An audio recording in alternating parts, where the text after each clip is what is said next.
Talk next to Frank.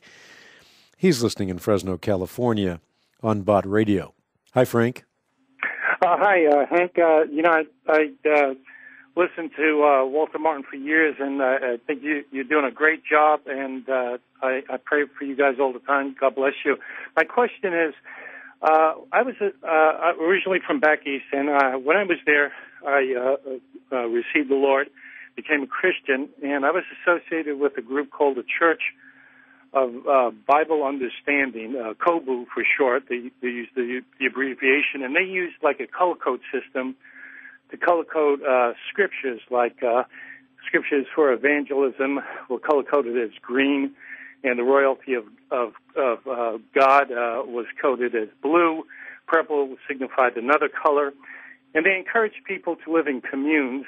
And they also had an art exhibit that explained the gospel, chapter 3, where Nicodemus is speaking to Jesus and asking him about spiritual matters and, of course, the born-again scriptures.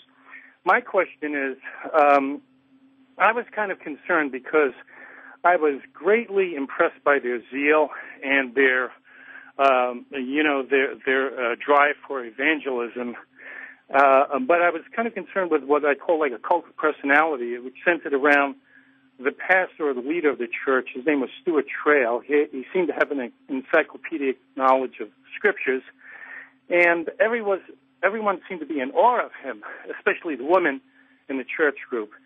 And I just wondered if you guys had heard or had any research on him or his group. They had different groups throughout the eastern area, Pennsylvania, New York, even up in Canada, in Quebec, and so I just wanted to get your take on something like that. Whereas, like a person, they loved Jesus, they had a great zeal, but it seemed like, they also admired this guy, and I was kind of concerned about, maybe they're admiring him too much, and not concentrating on Jesus, A couple of things I can say. First of all, you know more about this group than I do because you were involved with the group, and I think that gives you a certain amount of credibility and knowledge that I don't have. So I'm not as intimately acquainted with this group as you are. But it does raise a basic issue, and that is there are cults that are cults because from a theological perspective, they compromise, confuse, and outright contradict essential Christian doctrine.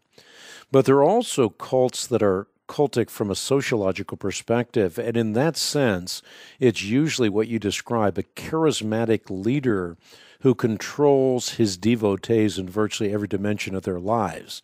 Now, just the fact that a person is very knowledgeable about the Bible or is charismatic doesn't mean that they're exerting undue influence or control. But I think in all circumstances, and particularly in those kinds of circumstances, we need to recognize that leaders are broken, they're fallen, they're fallible men, and we look beyond them to the true leader, Jesus Christ, who is infallible, unbroken, and is the true head of the church. So a person can represent the Lord, but that person is always someone that needs to be tested, and we hold fast to that which is good.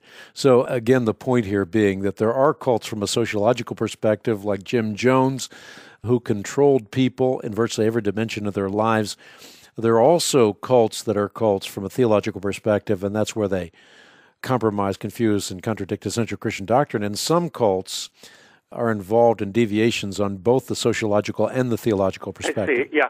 I kind of, I received the Lord through their ministry, and then I moved to California, and but the people involved were very devoted, even though, maybe from our point of view, today, especially people into business so much and making money, they were into communes, and it was sort of like at the end of the Jesus movement of the 70s and 60s, Yes. And I can't slight them for that, but I was kind of concerned because there was this, it seemed to me like just a real strong emphasis on this one particular leader, which puts him on the spot, like you say, like we're all fallen men, and we all need a Savior, and that Savior is Jesus Christ, So thank you for the information. I appreciate your ministry. God bless you. Keep up the good fight. I pray for you guys all the time. I really love you guys. Well, thank you very much. And I would simply say that my biggest concern with the Church of Bible Understanding would be the use of the Bible as a figurative book alone.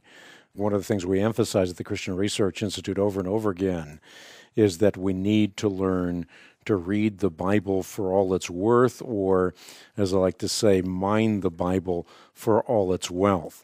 I've written about what is a cult in my book, The Complete Bible Answer Book, Collector's Edition. Larry King once asked me the question about what a cult is, and I pointed out that a cult is defined in two different ways, as I just mentioned. It can be defined sociologically, and again, from this perspective, a cult is a religious or a semi-religious sect whose followers are controlled by strong leadership in virtually every dimension of their lives.